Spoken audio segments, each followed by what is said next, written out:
세상의 치유자가 된 버려진 아이. 1998년 여름, 대한민국 전라남도의 한 평화로운 시골 마을. 닭 우는 소리가 초가집 지붕들 너머로 울려 퍼지며 고요한 새벽 공기를 갈랐다. 하지만 그 평온함은 마을 끝자락 낡은 목조 주택에서 터져나오는 아기의 울음소리에 깨지고 말았다. 집안에서는 막 20살을 넘긴 박소연 씨가 출산의 고통 끝에 지친 몸으로 누워 있었다. 이마에는 땀방울이 송골송골 맺힌 채 그녀는 힘겹게 몸을 일으키려 했었다. 간절함이 가득한 눈으로 그녀는 힘겹게 속삭였다. 내 아기, 아기 좀 보여주세요. 산파는 잠시 침묵하더니 천천히 아기를 그녀에게 건넸다. 소연 씨가 조심스럽게 아기를 감싼 포대기를 걷어냈을 때 그녀의 심장은 멎는 듯했다. 그녀 앞에는 아주 작은 사내 아이가 누워 있었다. 아이의 눈은 천진난만했지만 얼굴에는 심한 구순구계열이 있었고 등은 한쪽으로 심하게 휘어 있었다. 뺨에는 목까지 길게 이어진 검붉은 모반 자국도 선명했다. 소연 씨는 그대로 굳어버렸다. 머릿속에는 이웃들의 수군거림, 사람들의 빤히 쳐다보는 시선들이 스쳐 지나갔다. 그때 남편 김지훈 씨가 방으로 들어왔다. 아기를 본 그의 얼굴이 하얗게 질렸다. 소연아, 우리 아기가. 그의 목소리가 떨렸다. 여보, 우리 아기 왜 이래요? 소연 씨는 목이 메어 말을 잇지 못하고 눈물만 흘렸다. 지훈 씨는 대답하지 못했다. 그는 그저 바닥에 주저앉아 두 손으로 머리를 감쌌다.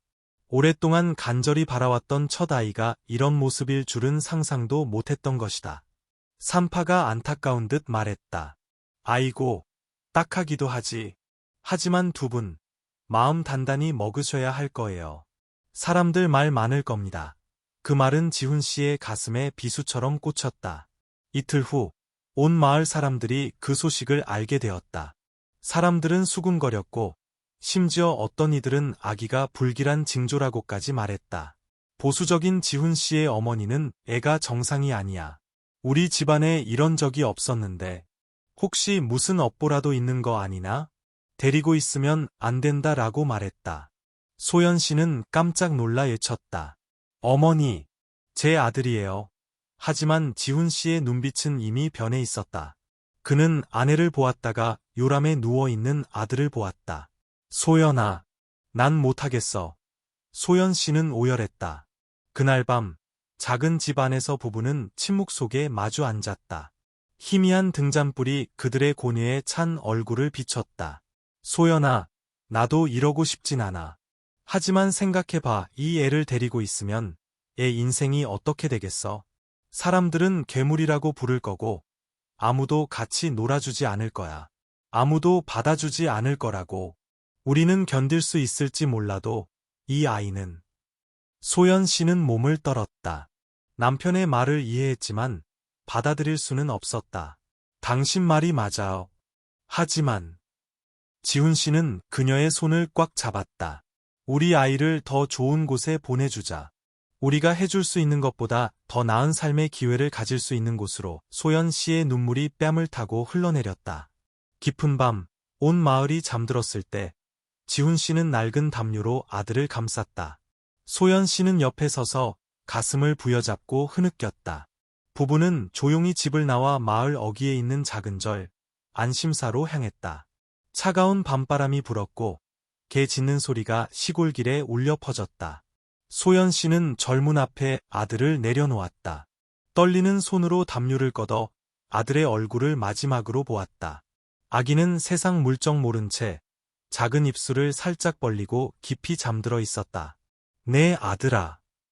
소연 씨는 목이 메었다.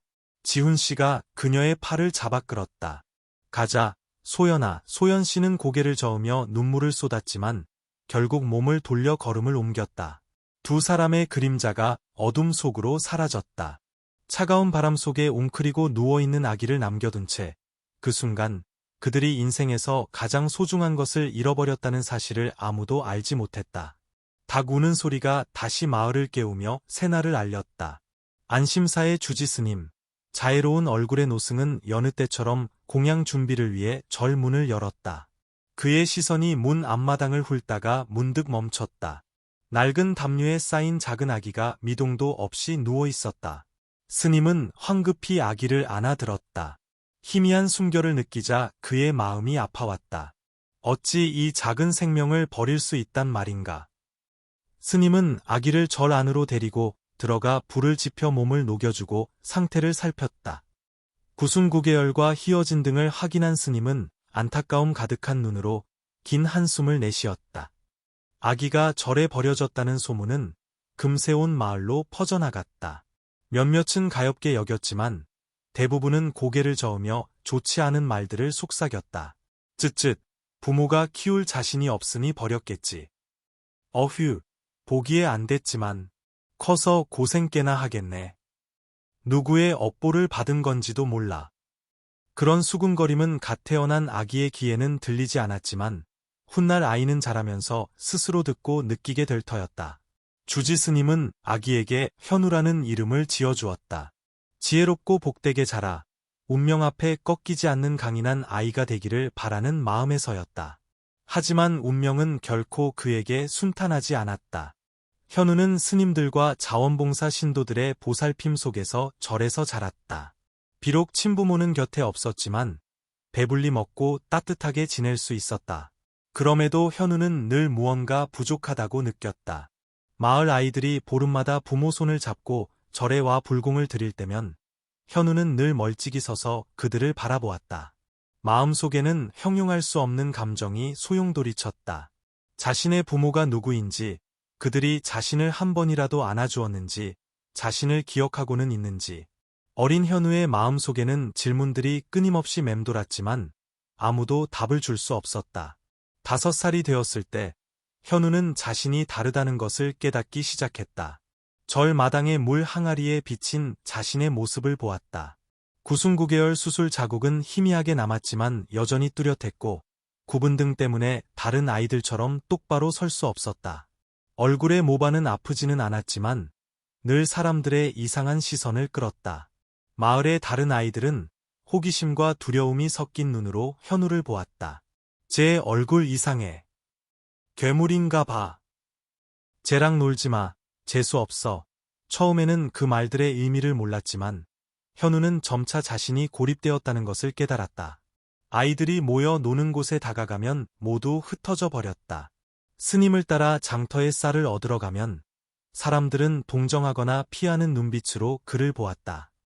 한 번은 마을 할머니 한 분이 절에 왔다가 현우를 보고는 고개를 저으며 주지 스님에게 속삭였다. 스님, 애를 거두셨으면 시내 고아원에 보내시지 그러셨어요.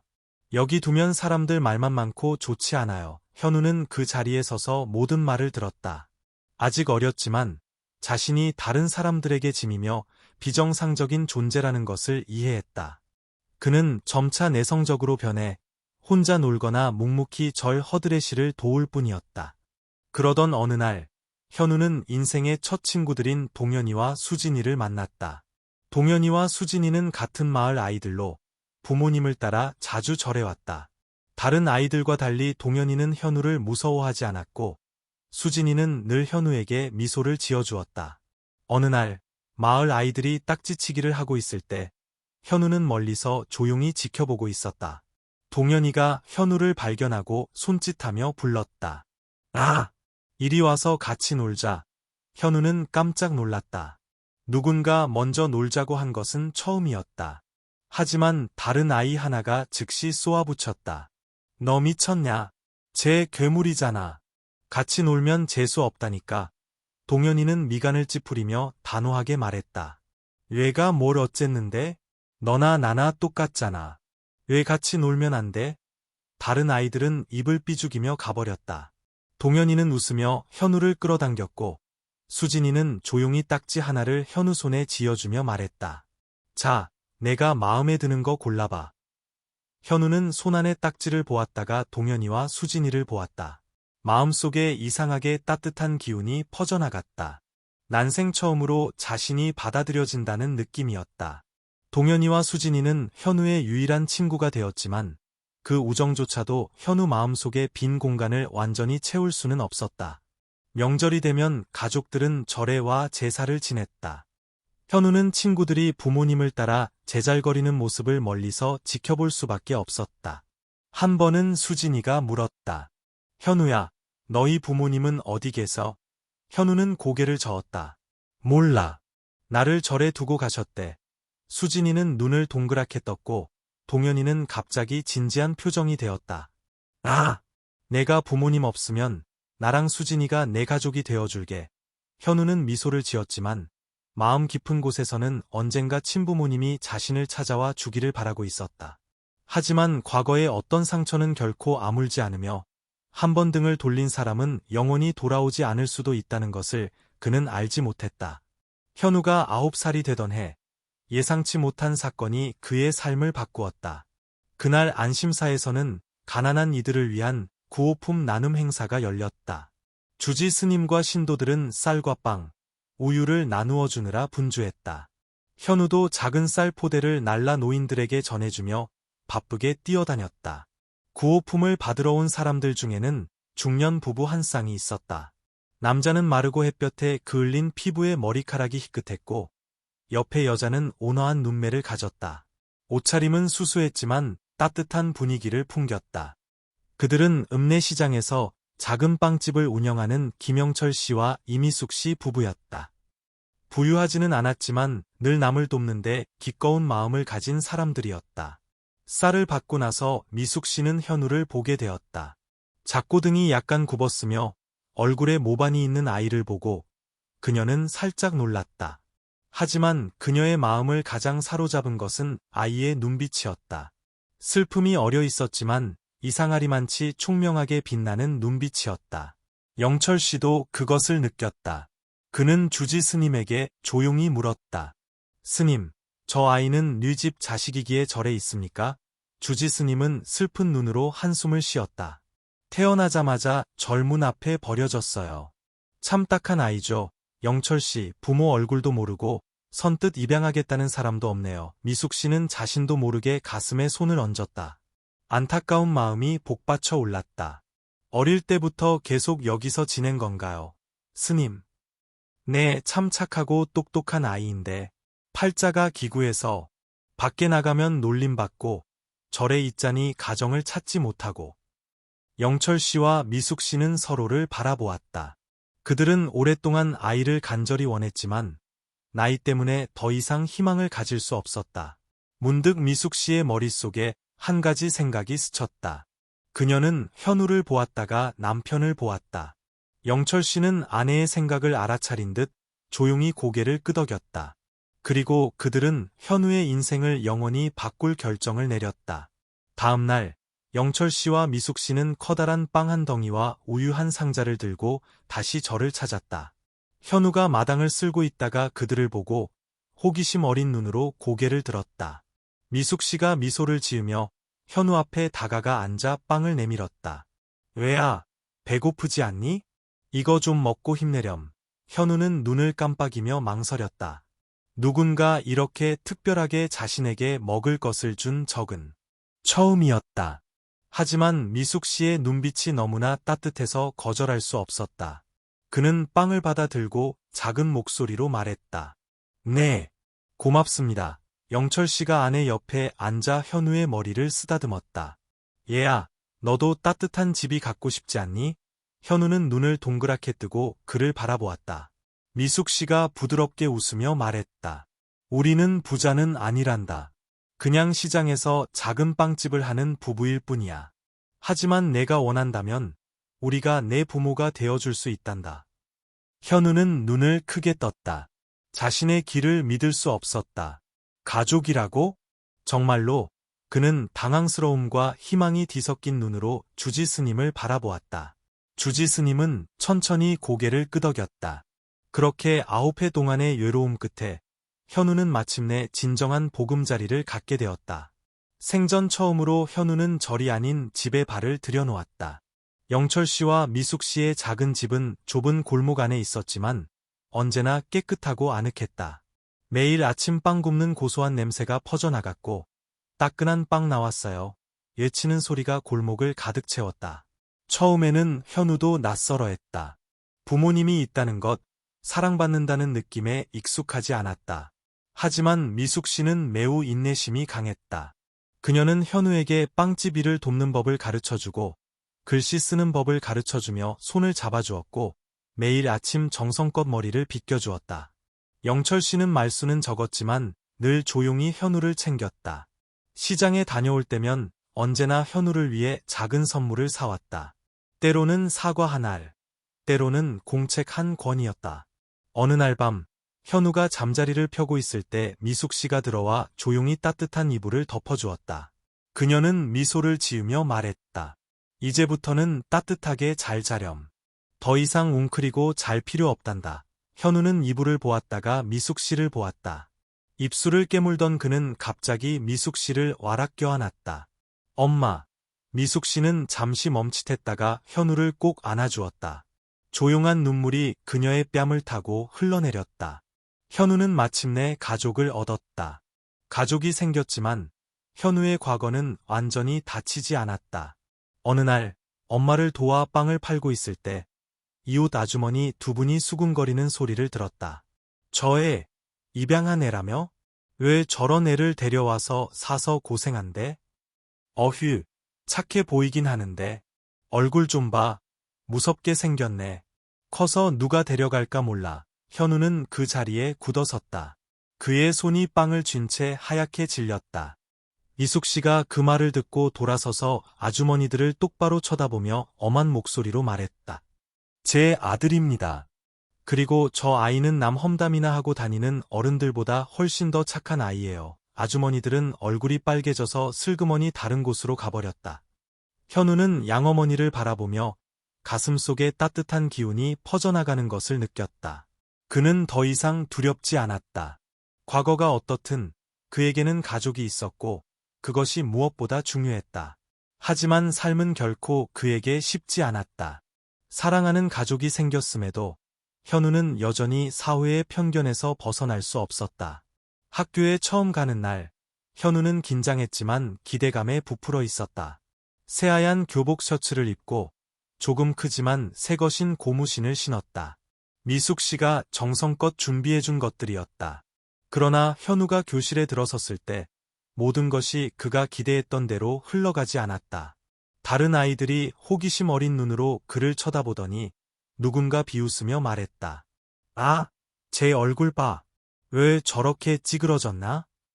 쟤 뭐 병 걸렸나 봐. 괴물같이 생겼어. 수군거리는 소리가 울려 퍼졌다. 현우는 그 자리에 멈춰 섰다. 가방끈을 쥔 손에 힘이 들어갔다. 거부당하고 고립되었던 느낌이 절에 있을 때처럼 다시 밀려왔다. 어릴 적 친구였던 동현이와 수진이가 재빨리 달려와 현우 앞을 막아섰다. 아! 너희 왜 그런 말을 해? 현우도 우리랑 똑같잖아. 동현이가 큰 소리로 외쳤지만 다른 아이들은 비웃을 뿐이었다. 우리랑 같다고? 그럼 너희는 왜 쟤처럼 이상하게 안 생겼는데? 현우는 고개를 숙였다. 가슴이 찢어지는 듯 아팠다.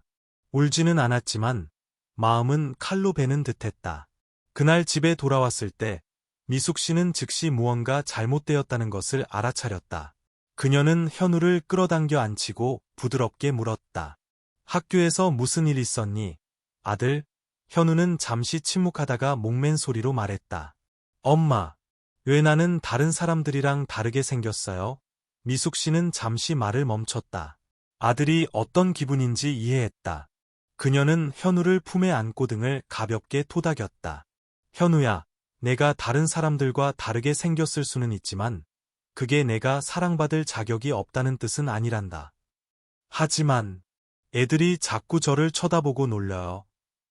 그럼 그 아이들에게 내가 어떤 사람인지 보여주고 싶지 않니? 현우는 혼란스러운 표정으로 고개를 들었다. 내가 그들의 말보다 더 강하다는 것을, 내가 불쌍한 아이가 아니라 특별한 사람이라는 것을 보여줄 수 있단다. 현우는 오랫동안 침묵했다. 그날 밤, 그는 등잔불 아래 앉아 열심히 숙제를 했다. 누가 뭐라고 하든 자신의 가치를 증명하겠다는 결심을 다지면서 따돌림을 당했지만 현우는 포기하지 않았다. 그는 반의 누구보다 열심히 공부했다. 선생님들은 조용하지만 늘 반에서 가장 높은 성적을 거두는 그 아이에게 주목하기 시작했다. 어느 날 담임 선생님이 공지했다. 여러분, 곧군 단위 수학 경시대회가 열릴 예정입니다. 참가하고 싶은 사람은 신청하세요. 교실이 웅성거렸다. 현우는 연필을 꽉 쥐었다. 참가하고 싶었다. 자신이 단순히 외모가 다른 아이일 뿐 아니라 지혜도 가지고 있다는 것을 증명하고 싶었다. 하지만 현우가 일어서자 다른 남학생 하나가 비웃었다. 헐, 쟤도 시험 본다고? 쟤가 잘할 리가 있나? 웃음소리가 터져나왔다. 동현이가 화가 나서 벌떡 일어섰다. 얘가 시험 보면 나도 볼 거야. 누가 더 잘하는지 보자고. 선생님은 현우를 부드러운 눈빛으로 바라보았다. 현우 학생, 참가하고 싶어요? 현우는 깊이 숨을 들이쉬고 단호하게 고개를 끄덕였다. 경시대회 날 아침, 현우는 시험장 책상에 앉아 있었다. 손바닥에는 땀이 흥건했다. 그는 눈앞의 시험지를 보았다. 이것은 단순한 시험이 아니라 온 세상에 자신을 증명할 기회였다. 그는 눈을 감고 심호흡을 한 뒤 글씨를 써 내려가기 시작했다. 3시간 후 시험장을 나왔을 때 현우는 전에 없이 홀가분함을 느꼈다. 일주일 후 결과가 발표되었다. 현우가 1등을 차지했다. 반 전체가 경악했다. 과거에 그를 비웃었던 아이들은 이제 침묵할 뿐이었다. 현우는 아무 말도 하지 않았다. 말로 반박할 필요가 없었다. 결과가 이미 모든 것을 말해주고 있었다. 상장을 손에 들고 현우는 곧장 집으로 달려갔다. 미숙 씨가 그를 보고 걱정스럽게 달려나왔다. 왜 그래, 아들? 현우는 숨을 헐떡이며 상장을 들어 올렸다. 엄마, 저 1등 했어요. 미숙 씨는 잠시 말을 잃었다가 현우를 와락 껴안았다.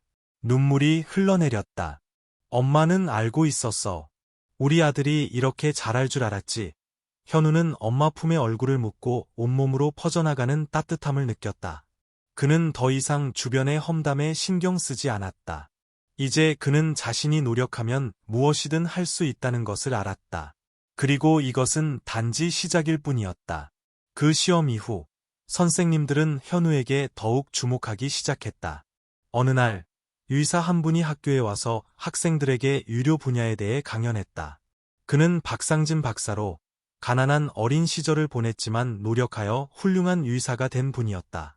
현우는 넋을 잃고 강연을 들었다. 강연이 끝나자 현우는 용기를 내어 박상진 박사에게 다가가 물었다.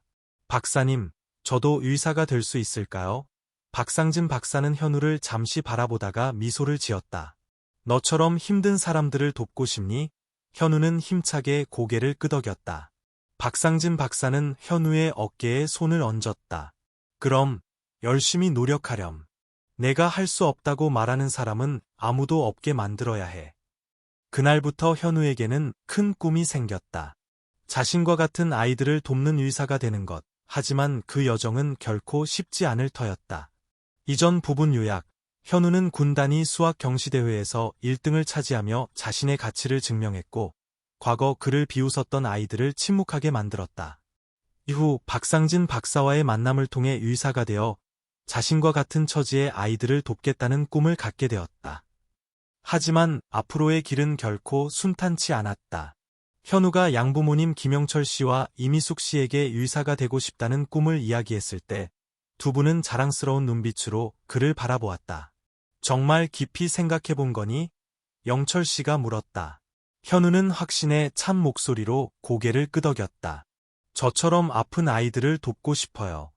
제가 겪었던 것처럼 누구도 외롭고 고통스럽게 느끼지 않았으면 좋겠어요. 미숙 씨는 현우의 손을 잡으며 눈시울을 붉혔다. 엄마는 우리 아들이 해낼 거라고 믿어. 그러나 이 이야기를 다른 사람들에게 했을 때 반응은 완전히 달랐다. 학교에서 친구들이 현우가 의대에 가고 싶어 한다는 것을 알자 몇몇은 비웃음을 터뜨렸다. 헐, 제가 의사가 된다고? 누가 저런 애한테 몸을 맡기고 싶겠어? 의사 얼굴이 괴물 같으면 어떡해? 그런 조롱은 칼처럼 아팠지만 이번에는 현우가 무너지지 않았다. 그는 박상진 박사의 말을 기억했다. 내가 할 수 없다고 말하는 사람은 아무도 없게 만들어야 해. 분노하는 대신 그는 밤낮으로 조용히 공부에 매달렸다. 비웃음을 당하면 실력으로 보여주리라 다짐했다. 무시당하면 그들의 생각을 바꾸게 만들리라 결심했다. 편견은 오직 성공으로만 이겨낼 수 있다는 것을 그는 이해했다. 현우가 18살이 되던 해, 대학 입학 시험이 치러졌다. 밤샘 공부, 새벽 학습, 지쳐서 포기하고 싶었던 순간들. 모든 것이 이 순간을 위한 것이었다.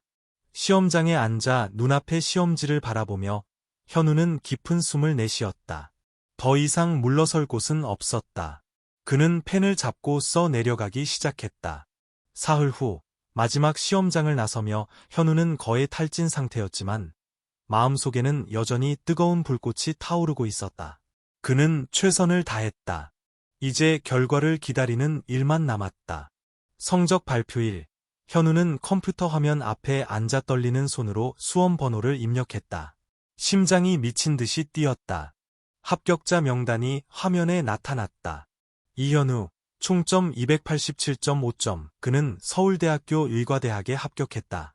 현우는 잠시 멍하니 있다가 울음을 터뜨렸다. 엄마, 저 합격했어요.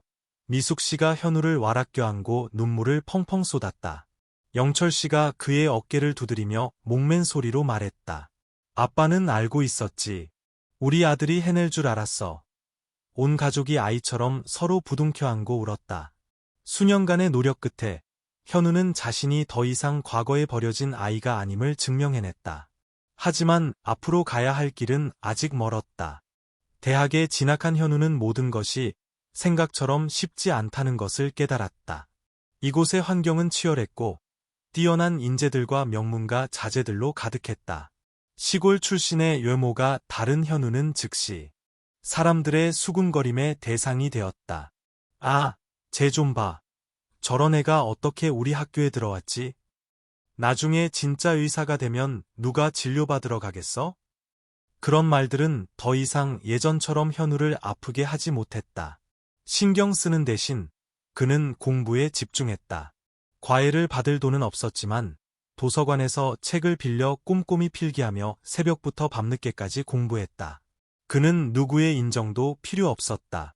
오직 스스로에게 자신이 할 수 있다는 것을 증명하면 되었다. 의대 본과 3학년 때 현우는 서울대학교 병원 실습에 배정되었다. 어느 날 나이든 환자 한 분이 진료를 받으러 왔다.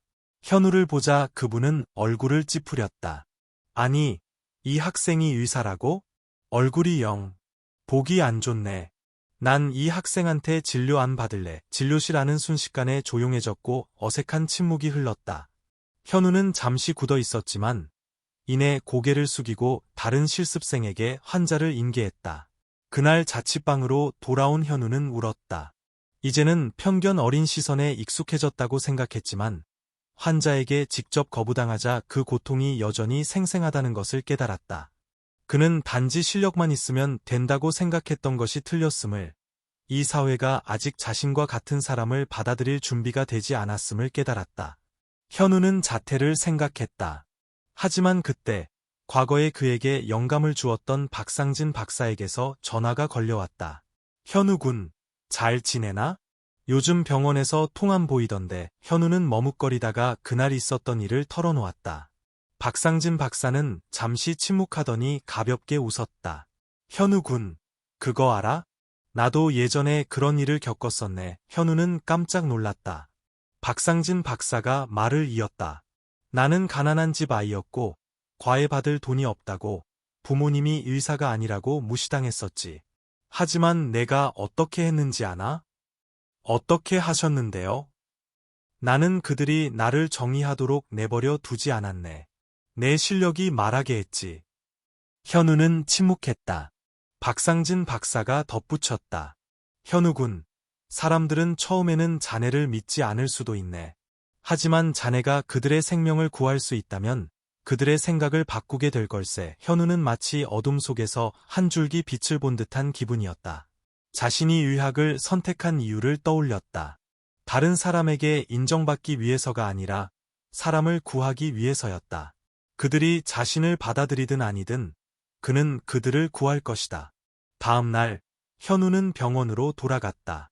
그리고 이번에는 환자가 그의 진료를 거부했을 때 그는 물러서지 않았다. 차분하게 환자의 상태를 설명하고 명확하고 전문적으로 치료 계획을 제시했다.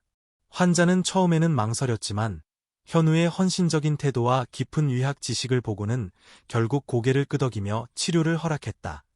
그것이 현우의 외모를 문제 삼지 않고 그를 의사로 받아들여 준 첫 번째 환자였다. 그것은 그의 인생에서 진정한 전환점이었다.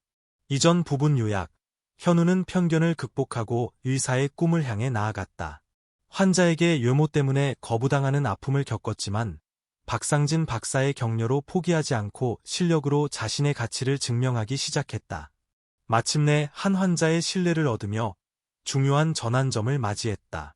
그러나 현우가 사람들의 인정을 얻을 수는 있었지만 결코 마주할 기회가 없었던 한 사람이 있었다. 바로 친부모였다. 그리고 운명은 다시 한번 피할 수 없는 만남을 예비하고 있었다. 어느 늦은 저녁, 서울대학교병원에서 현우는 12시간의 긴 당직 근무를 막 마친 참이었다. 피곤함에 눈꺼풀이 무거웠다. 짐을 챙겨 퇴근하려는데 낯선 번호로 전화가 걸려왔다. 그는 잠시 망설이다 전화를 받았다. 이현우 선생님이시죠? 지금 바로 와주셔야겠습니다. 교통사고로 위중한 응급 환자가 있습니다. 현우는 즉시 정신을 차렸다. 네, 바로 가겠습니다. 그는 서둘러 가운을 걸치고 응급실로 달려갔다. 수술대 위에는 중년 남성 한 명이 의식을 잃은 채 누워 있었다. 머리와 가슴에서 많은 피가 흐르고 있었다. 현우는 환자 차트를 급히 훑어볼 시간밖에 없었다. 김지훈, 50세, 더 이상 생각할 겨를이 없었다. 환자의 생명이 최우선이었다. 그는 장갑을 끼고 심호흡을 했다. 수술 시작합니다. 수술은 5시간 동안 이어졌다. 현우는 쉴 새 없이 움직였고 모든 동작은 정확하고 섬세했다. 그에게 이 환자는 다른 환자들과 마찬가지로 살려야 할 한 사람일 뿐이었다. 마침내 모든 것이 안정되었을 때 현우는 마스크를 벗고 안도의 한숨을 내쉬었다. 바로 그때 눈물이 범벅이 된 중년 여성이 수술실로 뛰어들어왔다. 현우는 그녀가 자신의 친어머니 박소연 씨임을 알아보고 깜짝 놀랐다. 그녀 역시 현우를 보고 그대로 굳어버렸다. 두 사람은 잠시 말없이 서 있었다. 이윽고 소연 씨가 떨리는 걸음으로 다가왔다. 얼굴이 하얗게 질려 있었다. 아, 아들아. 현우의 심장이 쿵 내려앉는 듯했다. 소연 씨의 목소리가 떨렸다. 현우, 맞지? 내 아들 현우. 그는 무슨 말을 해야 할지 몰랐다. 지난 25년간 그는 친부모가 누구인지 자신을 생각하기는 했는지 궁금해했다. 만약 다시 만나면 무슨 말을 할까 상상하기도 했다. 하지만 지금 자신을 버렸던 여인 앞에 서자 마음속에는 그저 텅 빈 공허함만이 느껴졌다. 병실 안의 공기는 숨막힐 듯 무거웠다. 소연 씨는 침대 옆에 앉아 남편 김지훈 씨의 손을 꼭 잡고 있었다. 과거 현우를 버렸던 그 남자는 이제 병상에 미동도 없이 누워 있었다. 그녀는 현우를 올려다보며 눈물을 흘렸다. 지난 세월 동안 엄마는 늘 널 찾았어. 하지만 어떻게 내 앞에 나타나야 할지 몰랐다. 현우는 침묵했다. 분노해야 할까? 아니면 동정해야 할까? 나를 원망하니? 그녀가 목맨 소리로 물었다. 현우는 주먹을 꼭 쥐었다. 원망. 자신이 왜 버려졌는지, 왜 사랑받지 못했는지 자문했던 시절이 있었다. 하지만 그 후 그에게는 김영철 씨와 이미숙 씨, 친구들, 그리고 자신을 믿어주는 환자들이 생겼다. 그는 더 이상 과거의 나약한 아이가 아니었다. 마침내 그는 깊은 숨을 내쉬고 소연 씨의 눈을 똑바로 바라보며 차분하게 말했다. 저는 오래전에 용서했어요. 하지만 어머니는 스스로를 용서하는 법을 배우셔야 할 거예요. 소연 씨는 멍하니 서 있었다. 눈물이 계속 흘러내렸지만 이번에는 단순히 고통 때문만은 아니었다. 그것은 해방감의 눈물이기도 했다. 사흘 후 김지훈 씨가 혼수 상태에서 깨어났다. 자신을 버렸던 아들이 자신의 생명을 구한 것이다. 현우를 보자 그는 말을 잃었다. 그의 눈시울이 붉어졌지만 아무 말도 하지 못했다. 소연 씨가 남편의 손을 잡고 흐느끼며 말했다. 여보, 이 아이가 현우예요. 우리 아들. 방 안은 침묵에 잠겼다. 마침내 지훈 씨가 힘겹게 입을 열었다. 나는 자격이 없다. 현우는 눈앞의 남자를 바라보았다. 한때 원망했고 왜 자신을 버렸는지 묻고 싶었던 사람. 하지만 지금 약하고 후회하는 그의 모습을 보니 안타까운 마음만 들었다. 그는 깊이 숨을 쉬고 조용히 말했다. 의사는 환자를 선택하지 않고 자식은 부모를 선택하지 못합니다. 제가 아버님을 구한 건 그게 제 일이기 때문입니다. 지훈 씨는 눈을 감았다. 조용한 눈물이 주름진 뺨을 타고 흘러내렸다. 25년 동안 묻어두었던 고통이 마침내 드러나는 순간이었다. 퇴원 후 소연 씨와 지훈 씨는 여러 차례 현우에게 연락하려 했다. 아들에게 보상하고 싶었고 아들이 돌아오기를 바랐다. 하지만 현우는 돌아가지 않았다.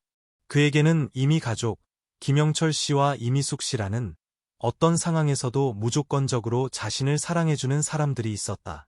어느 날 소연 씨가 전화를 걸어 떨리는 목소리로 물었다. 나를 엄마라고 한 번만 불러줄 수 없겠니? 현우는 오랫동안 침묵하다가 조용히 대답했다. 어머니께서 잘 지내시길 바랍니다. 그리고 전화를 끊었다. 그는 더 이상 원망하지 않았지만 과거로 돌아갈 수도 없었다.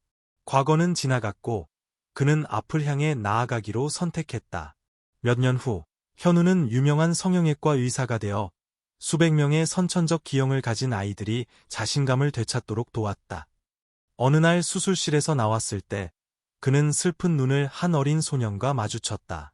소년의 얼굴에는 과거의 자신처럼 구순구계열 자국이 있었다. 소년은 고개를 숙이고 조용히 물었다. 선생님, 저도 평범한 사람이 될 수 있을까요? 현우는 미소를 지으며 소년의 어깨에 손을 얹었다. 너는 누구와 같아질 필요가 없단다. 너는 이미 언제나 특별한 사람이었어. 소년은 눈을 크게 뜨고 천천히 미소를 지었다. 그리고 현우는 자신의 여정이 단순히 자신만을 위한 것이 아님을, 과거에 자신처럼 길을 잃었다고 느꼈던 모든 아이들을 위한 것임을 알았다. 이전 부분 요약. 현우는 응급수술을 통해 자신을 버렸던 친아버지 김지훈 씨의 생명을 구하며 친부모와 재회한다.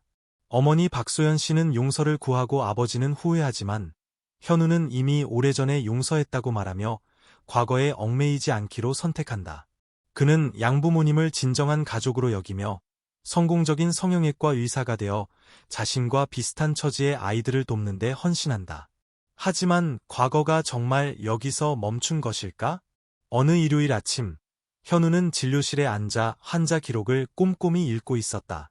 책상 위에는 식은 커피 한 잔과 두꺼운 서류 더미가 놓여 있었다. 그때 간호사가 들어와 그의 앞에 옅은 노란색 봉투를 내려놓았다. 선생님, 손편지가 왔습니다. 현우는 이해했다. 요즘 세상에 누가 편지를 보낼까? 봉투를 열자 친어머니 박소연 씨의 편지였다. 현우야, 내가 엄마와 아빠와의 연락을 원치 않는다는 것을 안다. 우리가 내게 돌아오라고 바라는 것도 아니다. 하지만 엄마는 단 한순간도 너를 잊은 적이 없다는 것을 내가 알아주었으면 한다. 매일 밤 엄마는 자문했단다. 만약 그날 내가 너를 품에 안고 등을 돌리는 대신 너를 지켜주었더라면 내 삶이 달라졌을까 하고, 시간을 되돌릴 수 없다는 것을 안다. 하지만 내가 나를 받아주든 아니든 내가 늘 잘 살아가기를 바란다. 그리고 내 아버지를 살려주어서 고맙다. 내가 아니었다면 아버지는 아마 죄를 뉘우칠 기회조차 없었을 것이다. 언젠가 25년 전 엄마가 했어야 했던 것처럼 너를 오랫동안 바라볼 기회를 내가 주었으면 좋겠다. 미안하다. 내 엄마, 소연이가. 현우는 편지를 내려놓았다. 손이 미세하게 떨렸다. 이상한 감정이 가슴속에서 차올랐다. 분노도, 고통도 아니었다. 단지 약간의 아쉬움이었다. 그날 하루 종일 현우는 일에 집중할 수 없었다. 박소연 씨의 모습이 머릿속을 떠나지 않았다. 자신을 버렸던 여인이 이제는 만날 기회를 바라는 편지를 보내왔다. 그녀를 만나야 할까? 어릴 적부터 절친한 친구이자 이제는 동료 의사가 된 동현이가 현우의 모습을 보고 물었다. 아, 너의 이렇게 넋이 나갔어? 무슨 일 있냐? 현우는 동현이에게 편지를 건넸다. 편지를 다 읽은 동현이는 잠시 침묵하더니 물었다. 넌 어떻게 생각하는데? 현우는 고개를 저었다. 모르겠어. 용서했다고 생각했는데 이제는 잘 모르겠다. 동현이는 잠시 생각하더니 말했다. 내가 왜 아직 망설이는지 알아? 넌 여전히 가족을 원하기 때문이야. 현우는 멈칫했다. 동현이가 말을 이었다. 넌 친부모가 필요 없다고 말하지만 사실은 단 한 번도 그들에게 인정받고 싶은 마음을 버린 적이 없는 거야. 그 말은 현우의 마음을 정통으로 찔렀다. 그는 정말 용서했을까? 아니면 그냥 외면하려고 애썼던 걸까? 다음 날, 현우는 소연 씨에게 먼저 전화를 걸었다. 어머니, 한번 뵐 수 있을까요? 전화기 저편에서 소연 씨가 울음을 터뜨렸다. 사흘 후, 현우는 소연 씨가 약속 장소로 정한 길가의 작은 카페로 갔다. 그녀는 훨씬 더 늙어 보였다. 머리는 하얗게 새었고 얼굴에는 깊은 주름이 패어 있었다. 현우를 보자 그녀는 몸을 살짝 떨었다. 현우야. 현우는 자리에 앉아 차분하게 말했다. 어머니 편지 읽었어요. 소연 씨는 다급하게 그의 손을 잡으며 목맨 소리로 말했다. 미안하다. 정말 미안해. 현우는 부드럽게 손을 빼며 말했다. 사과를 들으러 온 게 아니에요. 단지 이유를 알고 싶었을 뿐이에요. 소연 씨는 고개를 숙였다. 눈물이 뺨을 타고 흘러내렸다. 그때는 무서웠어. 사람들의 시선이 무서웠고 내 미래가 없을까 봐 두려웠고 가족들이 널 받아주지 않을까 봐 겁이 났어. 하지만 나중에 깨달았지. 가장 무서웠던 건 내가 너를 버렸다는 사실 그 자체였어. 현우는 그녀를 오랫동안 바라보았다. 어쩌면 이것이 그가 듣고 싶었던 전부였을지도 모른다. 사과가 아니라 설명. 현우는 깊은 숨을 내쉬었다. 어머니를 용서할게요. 소연 씨는 소리내어 울기 시작했다. 하지만 현우는 조용히 덧붙였다. 하지만 돌아갈 수는 없어요. 소연 씨는 고통스러운 눈으로 고개를 들었다. 현우는 여전히 침착한 표정을 유지했다. 저에게는 이미 가족이 있어요. 김영철 아저씨와 이미숙 아주머니. 제가 어떤 모습이든 저를 무조건 사랑해주신 분들이에요. 소연 씨는 침묵하다가 고개를 끄덕였다. 그녀는 이해했다. 더 이상 아무것도 요구할 권리가 없다는 것을. 만남은 조용히 끝났다. 하지만 이번에는 소연 씨가 아들의 뒷모습을 바라볼 때 더 이상 절망감을 느끼지 않았다. 적어도 그녀는 용서를 얻었으니까. 소연 씨와의 만남 후 현우는 마음이 한결 가벼워짐을 느꼈다. 그는 계속해서 일을 하고 선천적 기형을 가진 아이들을 도왔다. 과거의 자신처럼 누구도 외로움을 느끼지 않도록. 어느 날 시골 지역으로 유료 봉사를 갔을 때 그는 7살쯤 되어 보이는 남자아이를 만났다. 아이는 과거의 현우와 똑같이 구순 9개월 자국이 있었고 눈에는 슬픔이 가득했다. 현우는 아이 옆에 앉아 조용히 물었다. 다른 사람들이 놀리는 것 때문에 슬프니? 아이는 고개를 끄덕였다. 현우는 미소를 지으며 아이의 머리를 쓰다듬었다. 아저씨도 예전엔 너랑 똑같았단다. 하지만 그때 깨달았지. 내가 누구와 같아질 필요는 없다는 걸. 내가 어떤 모습이든 잘 살아갈 수 있다는 걸. 아이는 고개를 들어 현우를 바라보았다. 눈빛에 희망이 어렸다. 그리고 바로 그 순간 현우는 자신이 올바른 길을 가고 있다는 것을 알았다. 그는 더 이상 과거에 버려진 아이가 아니었다. 그는 다른 사람의 삶을 바꿀 수 있는 사람이 되었다. 몇 년 후 현우는 최고의 성형외과 의사 중 한 명이 되어 수천 명의 기형 아동이 미소를 되찾도록 도왔다. 어느 날 낯선 번호로 문자가 왔다. 엄마는 내가 자랑스럽다. 현우는 미소를 지었다. 답장하지 않았지만 문자 메시지를 지우지도 않았다. 말로 표현할 필요는 없지만 여전히 그 자리에 존재하는 것들이 있다. 기억의 일부로, 삶의 일부로. 현우의 이야기는 단순히 용서에 관한 것만이 아니다.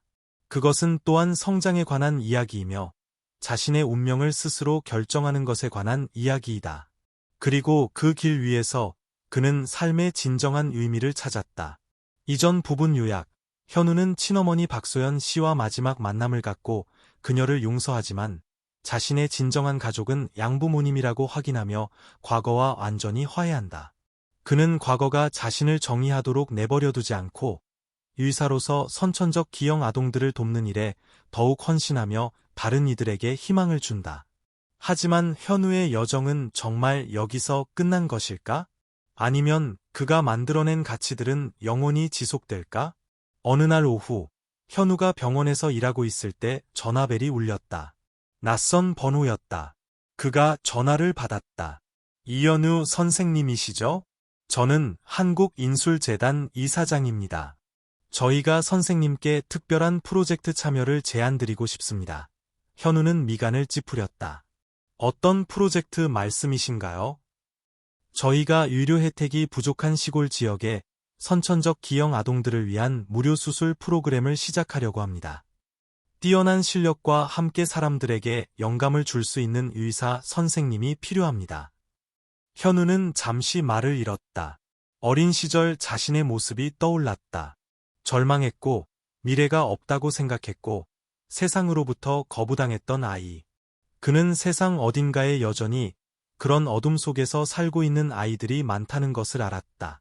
현우는 더 이상 망설이지 않았다. 참여하겠습니다. 프로젝트가 시작되었다. 현우는 동료 의사들과 함께 선천적 기형이 거의 아이의 삶의 종지부를 찍는 것과 다름없는 깊은 산골 마을들을 찾아다녔다. 강원도의 작은 산골 마을에서 현우는 태준이라는 소년을 만났다. 태준이는 심한 구순구개열과 구개파열을 앓고 있었고 동네 사람들에게 이상한 애라고 불렸다. 아이는 밖에 나가지도 말을 하지도 심지어 거울을 보지도 못했다. 태준이의 어머니는 현우를 만나 목이 메어 울었다. 선생님, 우리 애가 다른 애들처럼 웃을 수만 있다면 소원이 없겠어요. 현우는 태준이를 보았다. 아이의 눈빛이 과거 자신의 눈빛과 너무나 닮아 있었다. 그는 조용히 아이 옆에 앉아 어깨에 손을 얹었다. 내가 정말 예쁘게 웃을 수 있다고 믿니? 태준이는 고개를 저으며 눈물을 흘렸다. 현우는 미소를 지었다. 그럼 아저씨가 내가 그걸 믿도록 도와줄게. 수술은 3시간 동안 진행되었다. 현우는 모든 정성을 다해 한 땀 한 땀 봉합했다. 이것은 단순한 수술이 아니었다. 한 사람의 운명을 바꿀 기회였다. 태준이가 깨어났을 때 아이는 자신의 입술을 만져보았다. 눈에는 놀라움이 가득했다. 태준이의 어머니는 소리내어 울며 아들을 꼭 껴안았다. 현우는 미소를 지었지만 이내 아이가 예상치 못한 말을 했다. 내가 얘 웃을 수 있게 되었는지 아니? 태준이는 혼란스러운 표정으로 고개를 들었다. 현우는 아이의 가슴을 가리켰다. 내가 너 자신을 믿었기 때문이야. 아이는 눈을 크게 뜨고 생전 처음으로 진정한 미소를 지었다. 현우는 자신이 과거에 누군가 자신에게 해주기를 바랐던 일을 해냈다는 것을 알았다. 현우의 프로그램은 널리 퍼져나갔다. 수백 명의 아이들이 무료 수술을 받고 미소와 희망을 되찾았다. 하지만 더 중요한 것은 이 아이들을 바라보는 사람들의 시선 또한 변했다는 것이다. 이전에는 선천적 기형이 저주나 불운으로 여겨졌지만 이제는 극복할 수 있는 하나의 도전 과제로 인식되기 시작했다. 어느 날 한 부모가 현우를 찾아와 목맨 소리로 말했다. 선생님이 아니었다면 저는 아마 평생 제 아이를 숨기고 살았을 거예요. 하지만 이제는 알아요. 제 아이에게도 저에게도 잘못이 없다는 거요. 현우는 자신이 남긴 가치가 단순히 수술 건수가 아니라 한 세대의 생각을 바꾼 것이라는 점을 깨달았다. 프로그램이 잠시 중단되었을 때 현우는 자신을 키워준 안심사를 다시 찾아가기로 결심했다. 절은 예전 모습 그대로였고 오직 그만이 성장해 있었다. 현우는 자신을 거두어 주었던 주지 스님의 영정 앞에 무릎을 꿇었다. 스님, 제가 해냈습니다. 현우는 자신의 여정을 완수했다는 것을 알았다. 하지만 이것이 끝이 아니라 더 큰 사명의 시작일 뿐이라는 것도 이해했다. 세상에는 여전히 그와 같은 사람, 아이들이 사랑받을 자격이 있다고 믿어주는 사람이 필요한 아이들이 너무나 많았기 때문이다. 몇 년 후, 버려졌던 아이에서 수천 명의 삶을 바꾼 의사가 된 현우의 이야기는 널리 퍼져나갔다. 한 젊은 의대생이 그에게 물었다. 이현우 선생님, 무엇이 선생님을 여기까지 오게 했나요? 현우는 그저 미소를 지으며 대답했다. 저는 한때 세상으로부터 거부당했던 사람이라도 세상을 위해 가치 있는 일을 할 수 있다고 믿었기 때문입니다. 현우의 이야기는 단순히 용서에 관한 것이 아니라 희망에 관한 이야기이며 한 사람이 고통을 동력으로 삼아 세상을 바꿀 수 있는 방법에 대한 이야기이다. 그리고 그 여정은 계속될 것이다. 이전 부분 요약, 수년간의 노력 끝에 현우는 뛰어난 성형외과 의사가 되었을 뿐 아니라 선천적 기형 아동들을 위한 무료 수술 프로그램을 시작하여 수백 명의 아이들에게 미소를 되찾아주었다. 그는 육체적 상처뿐 아니라 장애 아동에 대한 사회적 인식을 바꾸는 데에도 기여했다. 하지만 현우가 만들어낸 가치들은 그가 멈춘 후에도 계속해서 퍼져나갈까? 여러 해가 흘렀다. 현우의 새미소 프로그램은 수천 명의 선천적 기형 아동들에게 무료 수술의 기회를 제공했다. 하지만 더 중요한 것은 이 프로그램이 새로운 세대를 만들어냈다는 점이다. 과거 현우의 도움을 받았던 이들이 이제 다른 사람들을 돕고 싶어 했다. 어느 날, 현우는 과거 구순 9개월 수술을 해주었던 소년, 태준이에게서 편지를 받았다. 존경하는 이현우 선생님께, 오래전 선생님 덕분에 저는 처음으로 자신있게 미소를 지을 수 있었습니다. 선생님 덕분에 제가 세상을 피할 필요가 없다는 것을 깨달았습니다. 이제 저는 고등학교를 졸업하고 서울대학교 의과대학에 합격했습니다. 저도 선생님처럼 의사가 되어 과거의 저처럼 도움이 필요한 아이들을 돕고 싶습니다. 제가 더 나은 삶을 살 자격이 있다고 믿어주셔서 감사합니다. 제가 의사가 되면 이 여정에서 선생님과 함께 설 수 있기를 바랍니다. 현우는 편지를 읽으며 가슴이 벅차올랐다. 자신이 한 일이 단순히 한 사람을 도운 것이 아니라 다음 세대로 이어지는 파급 효과를 만들어냈음을 알았다. 다음 세대는 기꺼이 그의 발자취를 따를 준비가 되어 있었다. 어느 날, 현우가 진료실에서 일하고 있을 때 문이 열리고 중년 여성이 들어섰다. 현우는 그녀가 친어머니 박소연 씨임을 알아보고 잠시 멈칫했다. 그녀는 훨씬 더 늙고 야위었지만 눈빛은 이전보다 편안해 보였다. 그녀는 머뭇거리다가 서류 뭉치 하나를 현우의 책상 위에 올려놓았다. 현우야, 내 용서를 구하러 온 게 아니다. 너를 도우러 왔다. 현우는 의아한 표정을 지었다. 그녀는 서류 뭉치를 현우 쪽으로 밀었다. 나는 지난 몇 년간 봉사 활동을 했단다. 여러 곳을 다니며 과거에 너처럼 버려진 아이들을 많이 만났어. 그리고 그 아이들이 내가 가졌던 기회를 얻는데 작은 도움이라도 주고 싶었다. 현우는 서류 뭉치를 열었다. 안에는 수술이 필요한 선천적 기형 아동들의 명단과 함께 상당한 액수의 기부금이 들어있었다. 그는 고개를 들어 어머니의 눈을 보았다. 소연 씨는 더 이상 과거의 두려움과 후회에 사로잡힌 여인이 아니었다. 그녀는 변해 있었다. 현우는 희미하게 미소 지었다. 감사합니다, 어머니. 단 3마디였지만 그 안에는 용서와 성장, 그리고 잃어버렸던 것을 다시 연결하는 길고 긴 여정이 담겨 있었다. 한 달 후, 현우는 그의 의사 인생에서 가장 중요한 수술 중 하나를 집도했다. 환자가 어렵기 때문이 아니라 환자가 과거의 자신과 너무나 똑같은 아이였기 때문이다. 민수라는 이름의 아이는 얼굴에 심한 기형이 있었고 가족은 매우 가난했다. 어머니는 너무 절망한 나머지 아이를 버릴 생각까지 했었다. 수술 전에 현우는 민수의 어머니를 만났다. 선생님, 제가 이 아이를 키울 수 있을지 모르겠어요. 아이가 너무 고통받을까 봐 두려워. 그녀는 목이 메어 말했다. 현우는 그녀의 손을 잡고 눈을 바라보며 말했다. 저도 어머님 아드님과 같은 아이였습니다. 저도 버려졌었습니다. 여인은 깜짝 놀랐다. 현우는 차분하지만 힘있는 목소리로 말을 이었다. 하지만 저는 자랐고 일어섰습니다. 그리고 지금 저는 과거의 저와 같은 아이들을 돕기 위해 여기 있습니다. 저는 어머님께서 나중에 제 어머니처럼 후회하며 살지 않으시기를 바랍니다. 어머님의 아들이 더 나은 미래를 가질 자격이 있다고 믿으세요. 어머니는 눈물을 터뜨렸다. 수술은 성공적으로 끝났고 민수가 거울을 보았을 때 아이는 환하게 미소 지었다. 바로 그 순간 현우는 자신이 진정으로 세상을 바꾸었다는 것을 알았다. 몇 년 후 현우는 최고의 성형외과 의사 중 한 명이 되었지만 명성이나 부에 연연하지 않았다. 그는 여전히 깊은 산골 마을로 유료 봉사를 다니며 어려움에 처한 아이들을 도왔다. 어느 날 작은 마을에서 봉사 활동을 하고 있을 때 한 여자아이가 달려와 그의 손을 잡아 끌었다. 현우 아저씨, 저기 좀 보세요. 아이는 멀리 손짓했다. 현우는 돌아보았고 수십 명의 아이들을 보았다. 과거 그가 수술해 주었던 아이들이었다. 이제 그들은 씩씩하고 자신감 넘치게 자라 있었다. 그 아이들은 한때 사회로부터 거부당했지만 그 덕분에 온전한 삶을 살 기회를 얻었다. 현우는 희미하게 미소 지었다. 그는 자신이 과거에 간절히 바라던 일을 해냈다는 것을 알았다. 그는 더 이상 과거에 버려진 아이가 아니었다. 이제 그는 수천 명의 삶을 바꾼 사람이었다. 그리고 무엇보다 그는 돈이나 명성이 아닌 인간애라는 유산을 남겼다. 몇 년 후 한 기자가 현우를 찾아와 그가 해온 일들에 대해 글을 쓰게 되었다.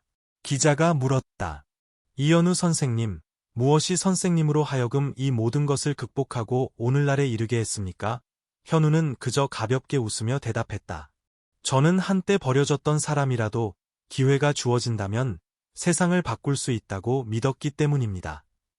이제 자신의 여정을 돌아보며 현우는 자신의 이야기가 단순히 용서에 관한 이야기가 아니라 의지에 관한 이야기이며 한 사람이 고통을 동력으로 삼아 세상을 바꿀 수 있는 방법에 대한 이야기임을 알았다. 하지만 현우가 남긴 가장 큰 유산은 진정 무엇일까? 그날 현우는 재건 성형과 인문학적 가치에 대한 의학 심포지엄의 기조 강연자로 초청받았다. 강연장은 사람들로 가득 찼다. 의사와 의대생들뿐만 아니라 선천적 기형을 가진 자녀를 둔 많은 가족들도 참석했다. 현우는 연단에 섰다. 조용한 눈빛으로 청중을 내려다보았다. 그는 원고를 들고 있지 않았고 길게 준비된 연설문도 없었다. 그는 그저 그곳에 서서 조용히 입을 열었다. 저는 한때 버려졌던 아이였습니다. 강연장 전체가 숨을 죽였다. 현우는 깊은 숨을 내쉬고 자신의 여정을 이야기하기 시작했다. 버려지고 사회로부터 예면당했던 아이가 자신의 가치를 발견하고 자신의 손으로 다른 사람들의 삶을 바꾸기까지의 이야기. 그가 처음으로 외모 때문에 환자에게 치료를 거부당했던 경험을 이야기할 때 몇몇 사람들은 조용히 눈물을 닦았다. 친부모와의 재회와 용서했지만 돌아가지 않기로 한 결정을 이야기할 때 몇몇 사람들은 공감하며 고개를 끄덕였다. 그리고 그가 수술을 받고 후에 다른 아이들을 돕는 의사가 된 태준이 이야기를 할 때 강연장 전체는 길고 끊이지 않는 박수갈채로 터져나갔다. 현우는 따뜻한 눈빛으로 미소 지었다. 저는 동정이나 칭찬을 구하기 위해 이 이야기를 하는 것이 아닙니다. 모든 사람은 아무리 다르게 생겼다 할지라도 각자의 가치가 있다는 것을 모든 분들이 이해하시기를 바라기 때문입니다. 완벽하게 태어나는 사람은 아무도 없습니다.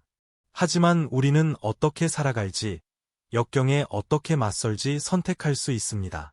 그리고 무엇보다 중요한 것은 우리가 다른 사람들을 어떻게 대할지 선택할 수 있다는 것입니다. 현우는 잠시 멈추었다가 마지막 말을 했다. 인간에는 그렇게 거창한 것이 아닙니다. 그것은 단순히 선택입니다. 비난 대신 사랑을 선택하고 예면 대신 손을 내미는 선택입니다. 강연장 전체가 일어서서 박수를 보냈다. 감동의 눈물이 많은 사람들의 얼굴을 타고 흘러내렸다. 현우는 자신의 이야기가 그들의 마음에 닿았음을 알았다. 그날 밤 현우가 연구실로 돌아왔을 때 그는 예상치 못한 사람에게서 편지를 받았다. 그의 친아버지 김지훈 씨였다. 아들아, 오늘 내 엄마가 조용히 심포지엄에 다녀왔다. 내가 내 삶에 대해 이야기하는 것을 들었다고 하더구나. 그리고 나는 내 인생 처음으로 너를 진정으로 이해하게 되었다. 내가 돌아오기를 바라지 않는다. 단지 내가 자랑스럽다는 것을 알아주었으면 한다. 비록 내가 아버지로서의 책임을 다하지 못했지만 너는 나에게 가장 중요한 교훈을 가르쳐 주었다. 누구든 용기만 있다면 변할 수 있다는 것을. 내 여정을 계속 나아가거라, 아들아. 아버지, 김지훈. 현우는 편지를 내려놓았다. 눈빛에 감동이 어렸다. 그는 사과가 필요하지 않았다. 단지 그의 아버지가 마침내 그를 진정으로 이해했다는 것을 아는 것만으로도 충분했다. 몇 년 후, 현우는 성공적인 수술을 마치고 수술실 밖으로 나왔다. 복도에는 하얀 가운을 입은 젊은 남자가 그를 기다리고 있었다. 현우는 희미하게 미소 지었다. 태준아, 첫 집도는 어땠니? 청년은 자신감 넘치는 밝은 눈빛으로 미소 지었다. 네, 선생님. 아주 좋았습니다. 환자분도 깨어나셔서 저에게 미소 지어 주셨어요. 현우는 만족스럽게 고개를 끄덕였다. 그는 더 이상 이 길 위에 혼자가 아님을 알았다. 젊은 의사 세대가 그의 뒤를 따르고 있었다.